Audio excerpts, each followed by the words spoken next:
I want to bring in a guest here now. This is Congressman Joaquin Castro, represents this district in the U.S. Congress. This is personal for Congressman Castro as well. I just want to say our condolences for the loss of your stepmother who recently passed away of this virus. And I know your dad has tested positive as well. Can you just quickly tell us how he's doing? My dad is all right. You know, he's 80 years old, was mostly asymptomatic for a few weeks, but he just took another test on Friday and that came back positive again. And so we're hoping that he makes it out of the woods and is able to make the funeral arrangements for his wife. I hope that happens. The Hispanic community across the country, but especially in Texas, has been really hard hit by this virus. Why do you think that's the case, particularly in this community? Well, part of it is that both on the federal level and the state level, President Trump and Governor Abbott were slow to test people, slow to trace the infection, and slow to treat people. And at the beginning, I think, tried to pretend like it wasn't a big problem because they didn't want to end up on the news every day the way New York did. And that's had an incredible effect on this community. And in the last 3 weeks, it's really exploded. Dallas County broke out the stats the other night. They've been doing this for a while by occupation, and they found that something like 80% of the people who are hospitalized with coronavirus are essential workers. What can we do? What can the federal government do to better protect those people who are working to keep all the rest of us safe? Well, that's right, Gary. You're in a city that's very much a working class city, San Antonio, and the Hispanic community where you have a lot of people that are essential workers. In other words, they couldn't afford to stay home. They had to go to work.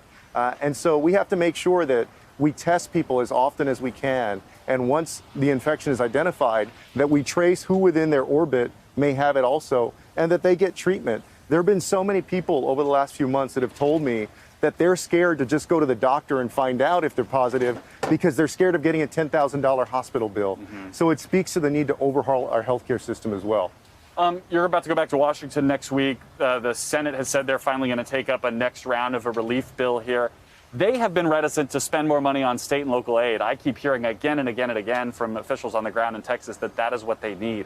Are you optimistic at all that because it's no longer just traditional blue states that are being hard hit, that perhaps the Senate can provide more aid like what the House has already passed with the HEROES Act? I think before Mitch McConnell and the senators write off the possibility of doing a big bill like the HEROES Act, they should really look at what's going on in places like Texas, in Arizona, and Florida. And these are not just Republicans or Democrats that are getting sick.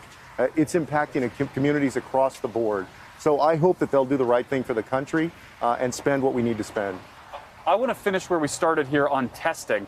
It is, I think, embarrassing for Texans. I'll speak only for myself here that the state has lagged so far behind the national average in testing.